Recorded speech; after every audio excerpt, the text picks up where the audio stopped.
नमस्कार दोस्तों, आप सभी का स्टडी फॉर यूपीएससी पीसीएस में स्वागत है। आज तारीख है 17 जुलाई 2023 ईस्वी और आज का न्यूज़पेपर डिस्कशन वीडियो है ये। इसमें कुछ न्यूज़ मैंने कल के भी शामिल कर दिए हैं क्योंकि इम्पोर्टेंट हैं वो, और संडे को तो अपना न्यूज़पेपर डिस्कशन आता नहीं है, इसीलिए आज आपके वीडियो में कल का भी कुछ न्यूज़ मिल जाएगा आपको। तो शुरू से अंत तक देखिएगा वीडियो को। अंत में बिहार स्पेशल के कुछ न्यूज़ भी रहते हैं और एनालिसिस को डेवलप कीजिए। देखिए, आपके पीटी एग्जामिनेशन का बहुत कम समय है। 30 सितंबर को पीटी है और आज कितना तारीख हो गया, 17 जुलाई तो हो गया। 30 जुलाई होने में समय ही नहीं लगेगा। उसके बाद आपका गिन के 60 दिन मात्र रहेगा पीटी एग्जामिनेशन में। इसलिए थोड़ा सा ध्यानपूर्वक पॉजिटिविटी के साथ, बिल्कुल ऐसा नहीं कि टेंशन लेके पढ़ाई कर रहे हैं, बिना टेंशन के हंसते खेलते पढ़ाई कीजिए, आनंद लीजिए पढ़ने का, तभी आपको बोरिंग नहीं लगेगा चीज़ें। नहीं तो सब्जेक्ट बहुत बड़ा है, बहुत विशाल सिलेबस होता है पीसीएस वगैरह का और यूपीएससी का, तो इसलिए बोर हो जाएंगे आप। इसलिए हंसी से एंजॉय करते पढ़िए। देखिए, पहला न्यूज़ क्या है कि ये तो आपका राजनीतिक पॉलिटिकल न्यूज़ हो गया, ये अपने काम का नहीं है। जो अपने काम का न्यूज़ है वो है ये कि सेना में बन सकती है हथियार खरीदने की संयुक्त व्यवस्था। देखिए, मैं आपको दो चीज़ें बताता हूँ। जैसे कारगिल युद्ध जब हुआ था तो उसके बाद कारगिल रिव्यू कमेटी बनी थी। तो कारगिल रिव्यू कमेटी के बाद बहुत सारी कमेटियां बनी हैं सेना में सुधार को लेकर। किस चीज़ की बात हम कर रहे हैं? सेना में सुधार। जैसे कारगिल युद्ध के दौरान भी बात आई थी कि भाई वायुसेना और थल सेना जो है ये एक दूसरे से अच्छा कोऑपरेशन नहीं कर रही है, एक दूसरे के साथ सामंजस्य बिठा के युद्ध में पार्टिसिपेट नहीं कर रहे, जबकि एनिमी तो कॉमन है। पाकिस्तान का जो सेना घुस गए तो उनको भगाना था, लेकिन फिर भी हमारी सेना जो है वो तालमेल बहुत अच्छे से सामंजस्य नहीं बिठा पा रही थी। तो ये एक खामी बहुत बड़ी आई थी 1965 के वॉर के बाद भी, 71 के वॉर के बाद भी, और आपका 99 के वॉर के बाद भी। तो अलग अलग वॉर के बाद जो भी समितियां बनी, सब ने रिकमेंड किया कि देखिए, सेना में एक अच्छा माहौल होना चाहिए और ऐसा नहीं होना चाहिए कि एयरफोर्स का ऑफिसर है तो सिर्फ एयरफोर्स के लिए काम करे, ज़रूरत पड़े तो आर्मी के लिए भी काम करे। संयुक्त कमांड की बात इसमें की गई थी। तो देखिए यहाँ पर क्या है, देखिए यहाँ पर पढ़िएगा ध्यान से कि तीनों सेनाओं के समन्वय वाली थिएटर कमांड के गठन की ओर बढ़ रही है सरकार। अब बेहतर तालमेल बनाने की नीयत से हथियारों की खरीद के लिए संयुक्त व्यवस्था बनाने पर विचार कर रही है। वो कह रही है कि देखिए, एक ही विमान राफेल वायुसेना के लिए खरीदा जा रहा है और वही राफेल विमान अभी अलग से नौसेना के लिए भी खरीदा जा रहा है। तो उन्होंने बोला क्यों ना तालमेल हमारा ऐसा हो कि संयुक्त रूप से हथियार खरीदे, अलग अलग सेनाओं के नहीं बल्कि भारत के लिए हथियार खरीदे जाएं, फिर हम उसको सारी सेनाओं को दें उपयोग करने के लिए, जिसकी जैसी ज़रूरत हो वो उपयोग करें। देखिए, इतना ही नहीं, भविष्य में थल सेना का अधिकारी वायुसेना या नौसेना में कार्य करते भी दिखाई दे सकते हैं। इसके पीछे सेनाओं में बेहतर कार्य संस्कृति वाला माहौल बनाने की एक सोच है। उच्च पदस्थ सूत्र के अनुसार केंद्र सरकार का सैन्य मामलों का मंत्रालय आने वाले दिनों में सैन्य बलों में कई तरह के बदलाव करने की रूपरेखा तैयार कर रहा है। इसके लिए थिएटर कमांड गठित करने, सेनाओं की मारक क्षमता बढ़ाने, कम समय में और कम ऊर्जा के व्यय से बेहतर परिणाम देने की रणनीति बनाने पर काम करे। थिएटर कमांड क्या होता है? देखिए, अभी अगर आपने देखा होगा तो वायुसेना का कमांड सेंटर अलग होता है, थल सेना का कमांड सेंटर अलग होता है, जल सेना का कमांड सेंटर अलग होता है, उसके बाद से राज्य की पुलिस जो होती है उनका कमांड सेंटर अलग होता है, सीआरपीएफ का अलग होता है, बीएसएफ का अलग होता है, जबकि ये सब काम क्या करते हैं? देश की सुरक्षा का काम करते हैं। तो भारत सरकार कोशिश कर रही है कि देखिए, सिविलियन मामले को तो छोड़ ही दीजिए, उसमें सेना का कोई हस्तक्षेप तो होता ही नहीं है, लेकिन जो हमारी सेना है उसका एक थिएटर कमांड बनाए जिस पर तीनों के कमांडर बैठें और संयुक्त रूप से फैसला लेकर कमांड पास करें कि आप ऐसा न ऐसा काम कीजिए। इससे क्या होगा? समन्वय बहुत अच्छा बनेगा, तालमेल बहुत अच्छा बनेगा। ये चीज़ क्लियर हो गया होगा। तो थिएटर कमांड आपको पता होना चाहिए क्या होता है। यहाँ से सवाल पूछे जा सकते हैं कि सैन्य सुधारों को लेकर थिएटर कमांड की जो अवधारणा है वो क्या है और किस प्रकार से इसको आगे बढ़ाना चाहिए, भारत सरकार क्यों इसको लागू करना चाहती थी, इसको जरूर ध्यान में रखिएगा। अगले न्यूज़ की तरफ हम लोग चलते हैं। अगला जो न्यूज़ है वो है कल के न्यूज़पेपर का हेडलाइन कौन सा था कि रुपए और दिरहम में कारोबार करेंगे भारत और यूएई। देखिए, श्रीलंका के जो राष्ट्रपति है रानिल विक्रमसिंघे, उन्होंने भी बोला है कि हम भारतीय रुपए को अपने यहाँ बढ़ावा देना चाहते हैं। यूएई और भारत में भी डील हुआ है कि हम रुपए और दिरहम में कारोबार करेंगे और आने वाले समय में आपको एक प्रोजेक्ट देखने को मिल सकता है। दुबई टू मुंबई रेल मार्ग, समुद्र के थ्रू रेल मार्ग बनाया जाएगा दुबई से मुंबई तक, जिसके तहत क्या होगा, आपने देखा भी होगा कहीं पर वीडियो। ये प्रोजेक्ट अभी विचार में ही है, अभी इसका अनाउंसमेंट नहीं हुआ है, जिसके तहत समुद्र के भीतर रेल मार्ग बनाया जाएगा दुबई से मुंबई तक। उसके साथ साथ दो और मार्ग बनाए जाएंगे। एक होगा कच्चे तेल का मार्ग, जिससे यूएई से भारत कच्चा तेल आएगा, और दूसरा दूसरा होगा वाटर का मार्ग, जिसमें नर्मदा का पानी जो है वो यूएई में भेजा जाएगा। तो ये आने वाले समय का प्रोजेक्ट है, इस पर हमें ध्यान नहीं देना अभी हमें ध्यान देना है कि हमारे प्रधानमंत्री जी कहाँ पर गए हैं, तो यूएई की यात्रा पर गए हैं। फ्रांस से आते समय यूएई में भी रुके वो। दुनिया को किसी देश से भारत का इस तरह का पहला समझौता होगा। भारत और संयुक्त अरब अमीरात यूएई के बीच स्थानीय मुद्रा में कारोबार के लिए शनिवार को महत्वपूर्ण समझौता हुआ। दोनों देश रुपए और यूएई की मुद्रा दिरहम में कारोबार करेंगे। दुनिया के किसी देश से भारत का इस तरह का पहला समझौता होगा। नरेंद्र मोदी जी ने शनिवार के दिन यात्रा पर यूएई पहुंचे थे और वहीं पर इस चीज़ का ऐलान हुआ है। अब मैं आपको क्या बताऊंगा, मैं आपको यूएई का थोड़ा सा मैप दिखा दूंगा और उसके बाद से मैं बताऊंगा कि यूएई के साथ हमने पिछले साल CEPA किया था, कॉम्प्रिहेंसिव इकोनॉमिक पार्टनरशिप एग्रीमेंट, तो वो मैं आपको समझा दूंगा क्योंकि वहाँ से सवाल पूछे जा सकते हैं आपके पीटी और मेंस एग्जामिनेशन में। देखिए गल्फ़ कंट्रीज़ का मैप है, ये अरब सागर है अपना, और यहाँ पर आपको यूएई दिख सकता है। देखिए छोटा सा देश है यूनाइटेड अरब अमीरात, इसको इसलिए कहा जाता है इसको क्योंकि अलग अलग कबीलों का राज्य क्षेत्र था इसमें, जिसको जोड़कर क्या बनाया गया, यूएई बनाया गया था। ओके, यूनाइटेड अरब अमीरात। वहाँ पर लोकतांत्रिक शासन नहीं है, राजतंत्रात्मक प्रणाली है। अलग अलग छोटे छोटे कबीलाओं का शासन हुआ करता था, वो सभी जब एक हो गए तो यूएई कहलाया। आज तक आपको नहीं पता होगा, इसका कैपिटल है आबू धाबी। यहाँ पर ये देश है ईरान, और ये अरेबियन सी है, और ये पर्सियन गल्फ है जिसको फारस की खाड़ी कहा जाता है। यहीं पर हॉर्मुज की जल संधि है। कौन सी है? हॉर्मुज की जल संधि है, जिसको बार बार ईरान क्या धमकी देता है कि अगर हमें परेशान करोगे सैंक्शन लगाकर तो हम हॉर्मुज की जल संधि को बंद कर देंगे। तो इसका मैप जरूर ध्यान में रखिएगा। ये ओमान नामक देश है, ये यमन है, ये आपका सऊदी अरब हो गया, यहाँ पर एक छोटा सा बहरीन है, ये कुवैत है, यहीं पर आपको इराक देखने को मिल सकता है। तो इसका मैप जरूर ध्यान में रखिएगा। यूएई का मैपिंग से सवाल पूछ सकता है। और यहाँ पर है आपका लाल सागर, ये लाल सागर है, और इसके इस तरफ अफ्रीका हो जाएगा, और ये आपका अरेबियन पेनिनसुला है। ओके, इसको ज़रूर ध्यान में रखिएगा। अब मैं आपको बता देता हूँ कि भाई हमारे यूएई के साथ कौन कौन से संबंध हैं और किस तरह से हम लोग काम कर रहे हैं आने वाले समय के लिए। देखिए भारत और संयुक्त अरब अमीरात CEPA, परिचय क्या है? भारत और संयुक्त अरब अमीरात CEPA दोनों देशों के बीच ऐतिहासिक मुक्त व्यापार समझौता है। इसमें वस्तु, सेवा, निवेश, आर्थिक सहयोग के अन्य क्षेत्रों में व्यापार शामिल है। CEPA 1 मई 2022 को लागू हुआ था। उम्मीद है कि 5 वर्षों के भीतर वस्तुओं के मामलों में द्विपक्षीय व्यापार का कुल मूल्य $100 बिलियन से अधिक और सेवाओं में व्यापार $15 बिलियन से अधिक हो जाएगा। CEPA पिछले एक दशक में किसी भी देश के साथ भारत द्वारा हस्ताक्षरित पहला सुदृढ़ पूर्ण FTA है। पिछले 10 सालों में भारत ने किसी देश के साथ पूर्ण रूपेण FTA किया है तो पहला देश कौन सा है? वो यूएई है। और भारत FTA तभी किसी के साथ करता है जब हमारा व्यापार क्या होता है? हमारा व्यापार सरप्लस में होता है, हमारा व्यापार में घाटा नहीं होना चाहिए, ना ही यूएई का ज़्यादा व्यापार में घाटा होना चाहिए। इसीलिए हम लोग क्या करते हैं, उसके साथ FTA free trade agreement sign कर लेते हैं। जैसे खाने पीने की जो वस्तुएं होती हैं, आपको पता ही है कि वो बालू वाला देश है, सारे के सारे रेगिस्तान है, तो उसमें उपज में खाने पीने की चीज़ों का हमेशा अभाव रहता है। तो वो सब चीज़ें कहाँ से जाती हैं? तो भारत बहुत ज़्यादा उन देशों को निर्यात करता है, बेचता है इन सब चीज़ों। मुख्य विशेषता क्या है? व्यापार में सम्मिलित वस्तुएं देख लीजिए यहाँ पर ध्यानपूर्वक। CEPA भारत और यूएई के बीच किए जाने वाले व्यापार से 80% अधिक उत्पादों के लिए अधिमान्य बाजार पहुंच प्रदान करेगा। भारत को विशेष रूप से रत्न, आभूषण, कपड़ा, चमड़ा, जूते, खेल का सामान, प्लास्टिक, फर्नीचर, कृषि, लकड़ी के उत्पाद, इंजीनियरिंग उत्पाद, चिकित्सक उपकरण, ऑटोमोबाइल जैसे क्षेत्र में संयुक्त अरब अमीरात को अपने निर्यात पर टैरिफ में कमी करने या उन्मूलन से लाभ मिलेगा। व्यापार में सम्मिलित सेवाएं कौन कौन सी हैं? तो 11 व्यापक क्षेत्र, सेवा क्षेत्र और 100 से अधिक उपक्षेत्र शामिल हैं।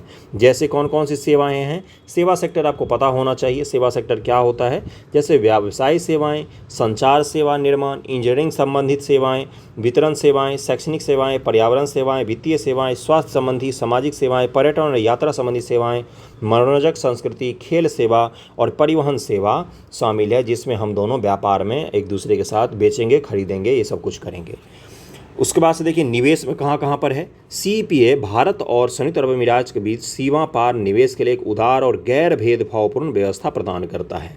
साथ ही साथ कश्मीर जैसे मुद्दों पर कश्मीर जैसे मुद्दों पर पहले यूएई और सऊदी अरब पाकिस्तान के साथ खड़े होते थे, लेकिन अब उन्होंने भारत का साथ देना शुरू कर दिया क्योंकि उनको पता चल गया है कि ये एक एजेंडा था सिर्फ और सिर्फ पाकिस्तान का, पूरी दुनिया से इस्लाम के नाम पर और भारत से युद्ध के नाम पर पैसा वसूलने का। तो इसको भी ध्यान रखिएगा, थोड़ा सा स्ट्रेटेजिक रूप से हम रणनीति बना रहे हैं यूएई के साथ आगे बढ़ने के लिए। और आईआईटी दिल्ली का अगला कैंपस जो होगा वो कहाँ पर खोला जाएगा, तो यूएई में खोला जाएगा। जैसे अभी आईआईटी मद्रास का कहाँ पर खोला गया है ये आपको पता होगा, मैंने बताया है, तो आप बता सकते हैं मुझे कमेंट करके, आपको पता होना चाहिए। देखिए अगला क्या लिखा हुआ है कि गैर भेदभावपूर्ण व्यवस्था प्रदान करेगा निवेश को लेकर।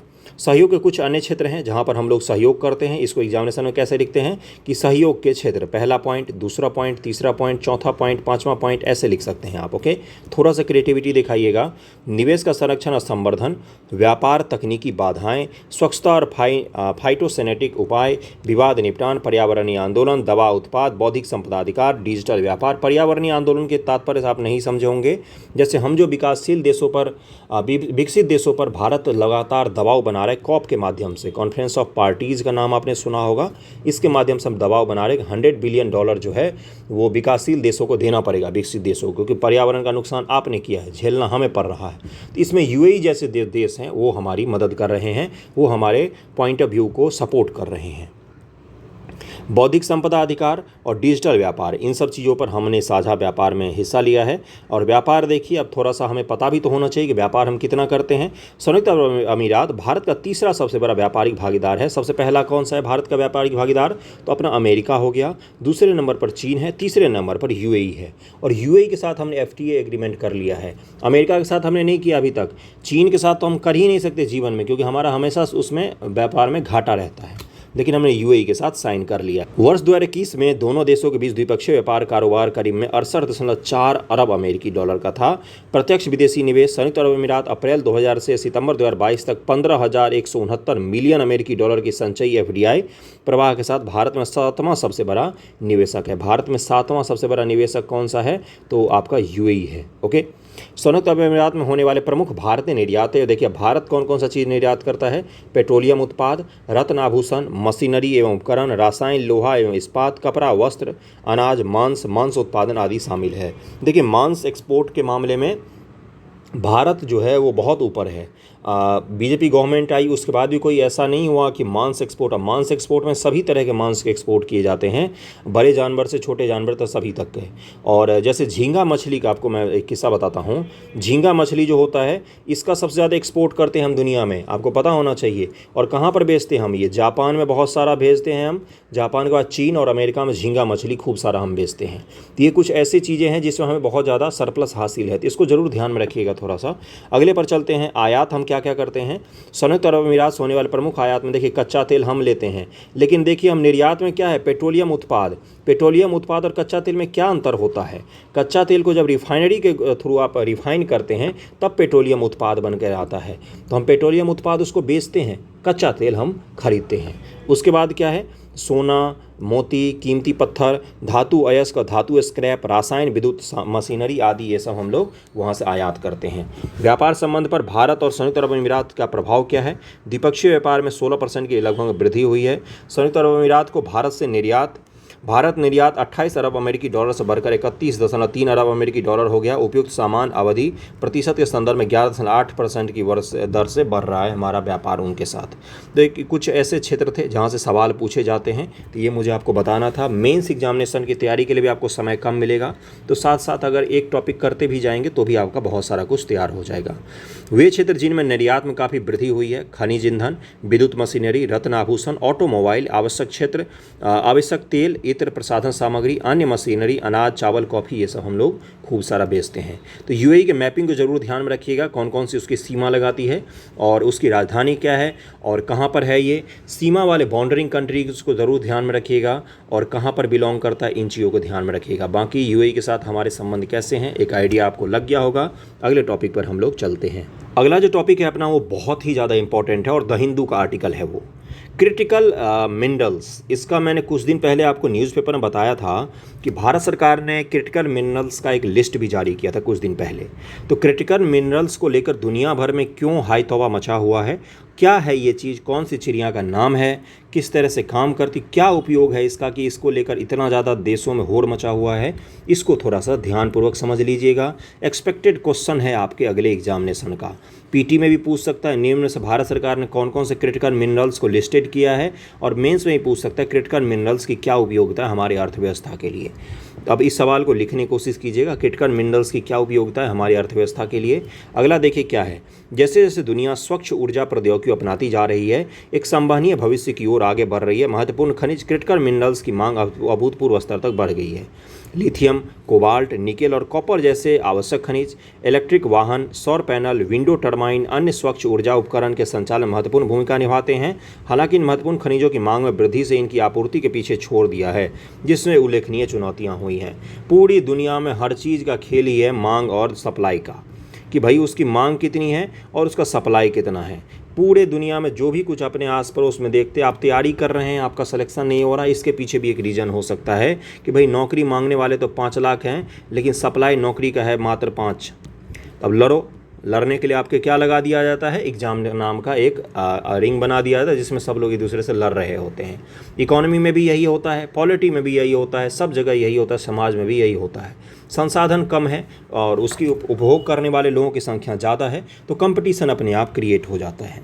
यही यहाँ पर भी हो रहा है। पूरे दुनिया में तकनीक का समय बिल्कुल बदल गया है, हर चीज़ इलेक्ट्रॉनिक और रिन्यूएबल की तरफ हम लोग बढ़ रहे हैं, तो वो चीज़ वैसे ही नहीं मिलता। उस तकनीक को बनाने के लिए कुछ आवश्यक मिनरल्स चाहिए होते हैं, वही होता है क्रिटिकल मिनरल। हरित संक्रमण हेतु कुछ महत्वपूर्ण, हरित संक्रमण कितना खराब शब्द लिखा है। सामग्री की आपूर्ति में चीन एक प्रमुख स्थान रहा है, जिसे संभावित आपूर्ति जोखिम के रूप में देखा जाता है। गैलियम और जर्मेनियम ऐसी महत्वपूर्ण धातुओं के निर्यात पर चीन द्वारा हाल ही में लगाए गए प्रतिबंध को इसके उदाहरण के रूप में देखा जा सकता है। देखिए, मिस्टर ए हैं एक चीन, इनके पास बहुत सारा रेयर अर्थ मेटल और क्रिटिकल मिनरल्स हैं, पूरी दुनिया इन पर निर्भर करती है। इनकी मर्जी, इन्होंने जर्मेनियम जैसे जो सेमीकंडक्टर्स होते हैं और क्रिटिकल मिनरल्स उन पर रोक लगा दी।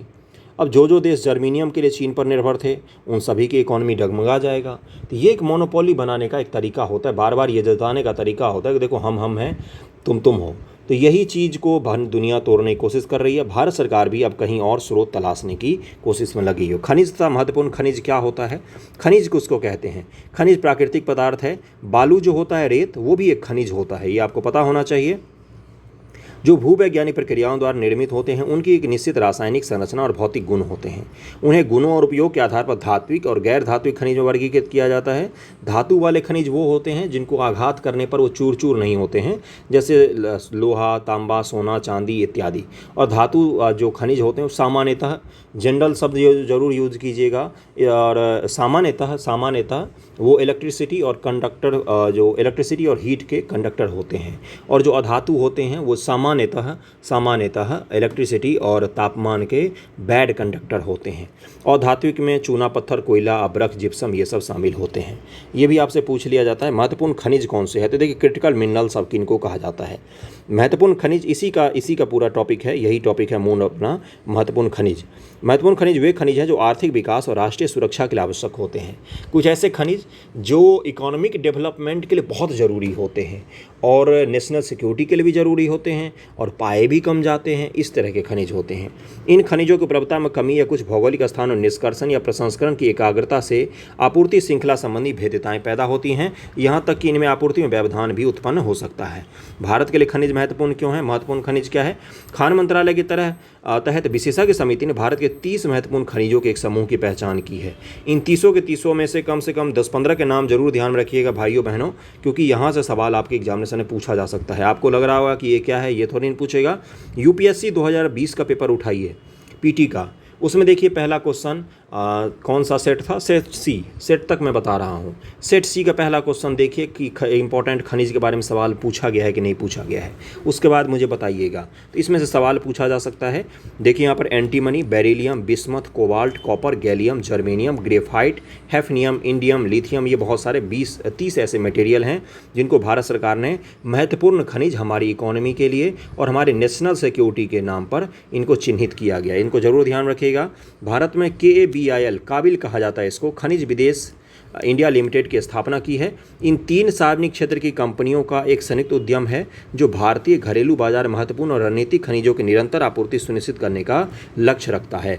यह राष्ट्र की खनिज सुरक्षा सुनिश्चित करना, आयात प्रतिस्थापन के समग्र उद्देश्य को साकार करने में भी मदद करता है। अब अगला क्या है, देखिए अभी मैंने आपको डिमांड सप्लाई का पूरा खेल समझाया। देखिए यहाँ पर क्या लिखा हुआ है कि अब पूरी दुनिया में इसकी स्थिति क्या है, इसी से आप समझ जाएंगे क्यों इसको महत्वपूर्ण खनिज का नाम दिया गया है। 2017 से 2022 के बीच में लिथियम की मांग 3 गुना वृद्धि हो गई है। लिथियम का तो पता ही होगा, लिथियम आयन बैटरी बन रही है, इलेक्ट्रिक व्हीकल में तो चाहिए ही चाहिए, नहीं तो चल ही नहीं सकती। सब जो भी इलेक्ट्रॉनिक आइटम बनेंगे चार्ज वाले, जिनको रिचार्ज करना होता है, उन सब में लिथियम बैटरी की ज़रूरत पड़ती है। कोबाल्ट की मांग में 70% की वृद्धि हुई है, इलेक्ट्रॉनिक आइटम बहुत उपयोग होता है। निकल की मांग में 40% की वृद्धि हुई है, जो मुख्य रूप से ऊर्जा क्षेत्र द्वारा प्रेरित है। अब मुझे बताइए, जिस चीज़ की मांग में इतना ज़्यादा अंतर आ जाएगा कुछ सालों के भीतर, क्या वो उस चीज़ को लेकर होड़ मचेगी कि नहीं मचेगी? वो हमारे इकोनॉमी और नेशनल सिक्योरिटी को प्रभावित करेगा कि नहीं करेगा? बिल्कुल करेगा। आईए के अनुसार ऊर्जा संक्रमण खनिजों का बाजार 2020 में $320 बिलियन तक पहुंच गया है। इसके तेजी से बढ़ते रहने की उम्मीद भी आगे है ही। अब अगला है कि भारत के सामने कौन कौन सी चुनौतियां हैं महत्वपूर्ण खनिज को लेकर। वर्तमान भारत महत्वपूर्ण खनिजों के लिए विश्वसनीय आपूर्ति श्रृंखला सुनिश्चित करने में वैश्विक और घरेलू दोनों स्तरों पर चुनौती मिल रहा है भारत को। कोविड-19 के प्रभाव, चीन जो महत्वपूर्ण खनिज आपूर्ति श्रृंखला में प्रमुख स्थान रखता है, कोविड-19 से संघर्ष कर रहा है। अभी भी महत्वपूर्ण खनिजों के निष्कर्षण, प्रसंस्करण, निर्यात मंदी का अभी भी वहाँ पर देखा ही जा रहा है, मतलब वो बाहर नहीं भेज रहा है। दूसरा चुनौती रूस यूक्रेन युद्ध। रूस निकल, पैलेडियम, टाइटेनियम, स्पंज धातु, दुर्लभ मृदा तत्व, स्कैडियम का एक प्रमुख उत्पादक है, वो युद्ध में उलझा हुआ है, इसलिए भी उसका निर्यात और आयात चेन थोड़ा सा गड़बड़ा गया है। यूक्रेन जो है वो टाइटेनियम का एक महत्वपूर्ण उत्पादक है। लिथियम, कोबाल्ट, ग्रेफाइट, दुर्लभ मृदा तत्वों का भंडार भी रखता है यूक्रेन। दोनों देशों के बीच में युद्ध चल रहा है, इसलिए पूरा व्यापार चेन बदल गया थोड़ा सा। अंतर्राष्ट्रीय पहल में चीन रूस साझेदारी और असमानता का प्रभाव, देशों और महाद्वीपों के बीच शक्ति संतुलन, इन सब के कारण भी जो महत्वपूर्ण खनिज हैं उसके कारण भारत के सामने दिक्कतें पैदा हो रही हैं। दोनों देशों के इस गठबंधन का महत्वपूर्ण खनिज स्थिरता और उपलब्धता पर प्रभाव पड़ा है, और इसको ध्यान में रखिएगा। कुछ चीज़ें, कुछ पॉइंट ऐसे हैं जहां से सवाल पूछे जा सकते हैं। अगला क्या है कि G7 के सतत महत्वपूर्ण खनिज गठबंधन सहयोगी रणनीति का निर्माण किया गया है। ये सब कुछ ऐसी रणनीतियाँ जिसमें पता है क्या कर रहे हैं, देश गुटबाजी कर रहे हैं कि हम दूसरे को खनिज नहीं बेचेंगे, हम आपस में ही बांट कर रख लेंगे इसको। आसान भाषा में यही है इसका मूल तत्व। भारत के पास इनमें से बहुत से खनिजों का भंडार नहीं है, उसे उपलब्धता सदी की आवश्यकता हो सकती है, जिससे घरेलू आवश्यकता की पूर्ति के लिए विदेशी निर्भरता पर, भागीदारों पर निर्भर रहना हमें पड़ सकता है। इसको ज़रूर ध्यान में रखिएगा। यहाँ से सवाल पूछा जा सकता है कि भाई इंपॉर्टेंट जो खनिज होते हैं वो कौन कौन से होते हैं और उसका क्या योगदान हमारी इकोनॉमी में। तो अब योगदान के मामले में अगर मैं शॉर्ट फॉर्म में आपको बताऊं तो इलेक्ट्रॉनिक्स उत्पादों का निर्यात उत्पादन में है, ऊर्जा सेक्टर में बहुत ज़्यादा इसका मांग है, फ़ोन और इलेक्ट्रॉनिक उत्पाद जो बनते हैं उनमें, इलेक्ट्रॉनिक व्हीकल जो बनते हैं उनमें इसका बहुत ज़्यादा ज़रूरत होता है, युद्धक सामानों में भी इसका उपयोग हो सकता है, सोलर पैनल में इसका उपयोग हो सकता है, विंड पैनल में इसका उपयोग हो सकता है। इन सब चीज़ों को थोड़ा सा ध्यान में रखेंगे। अगले टॉपिक पर हम लोग चलते हैं। अगला टॉपिक आपका पीटी फैक्ट से संबंधित है। देखिए यहाँ पर क्या लिखा हुआ है कि भारत और मंगोलिया की सेना जो है वो आज से संयुक्त युद्धाभ्यास शुरू करेंगी। इसका नाम क्या है? Nomadic elephant 2023। नोमैडिक एलिफेंट किसके किसके बीच में होता है? तो भारत और मंगोलिया के बीच में होता है। मंगोलिया की राजधानी आपको पता होना चाहिए, उलगुलान है, शायद देख लीजिएगा एक बार, उलगुलान ही है।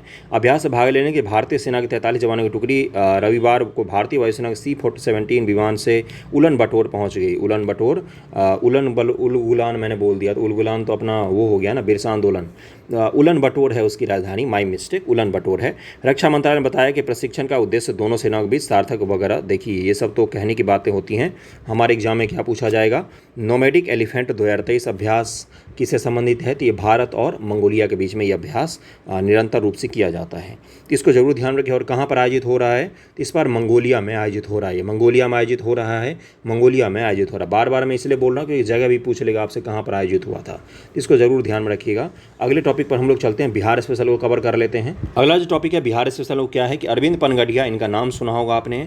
जब योजना आयोग से नीति आयोग बना था तो यही इसके पहले चीफ बने थे, उपाध्यक्ष बने थे नीति आयोग के पहले ये अरविंद पनगडिया जी। जीएसटी वगैरह को भी लागू करने में इनका बहुत बड़ा योगदान है, और ये नालंदा विश्वविद्यालय के कुलाधिपति बनाए गए हैं। नालंदा विश्वविद्यालय पता ही है आपको, बिहार सरकार फिर से उसको पुनर्जीवित कर रही है, और वो अच्छी तरीके से बनाया है उन्होंने। कभी गूगल पर सर्च कीजिएगा नालंदा यूनिवर्सिटी नया वाला, और बहुत सारे ऐसे कोर्स शुरू किए हैं जो उस समय में नालंदा यूनिवर्सिटी में चलता था। जैसे सनातन धर्म पर भी कोर्स उन्होंने लॉन्च किया है, बुद्ध फिलॉसफी पर भी उन्होंने कोर्स को लॉन्च किया है। बहुत ही अच्छा यूनिवर्सिटी बना रहे। जो लोग नालंदा के आसपास के होंगे उन्होंने देखा होगा तो बता सकते हैं।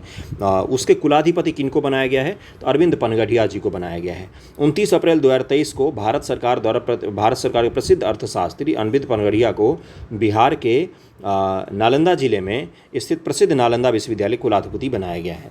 नवनियुक्त कुलाधिपति अरविंद पनगड़िया 2015 में स्थापित नीति आयोग के पहले उपाध्यक्ष के रूप में कार्य कर चुके हैं। पद्म भूषण से सम्मानित हैं ये अरविंद पनगड़िया। वर्तमान में संयुक्त राज्य अमेरिका में सम्मानित कोलंबिया यूनिवर्सिटी में अर्थशास्त्र के प्रोफेसर हैं। ये वही कोलंबिया यूनिवर्सिटी है जहाँ से डॉक्टर अम्बेडकर जी ने पढ़ाई की थी। तो दुनिया की सबसे अच्छी यूनिवर्सिटी है कोलंबिया यूनिवर्सिटी। वहाँ पर इकोनॉमी के प्रोफेसर हैं अभी अरविंद पनगड़िया जी।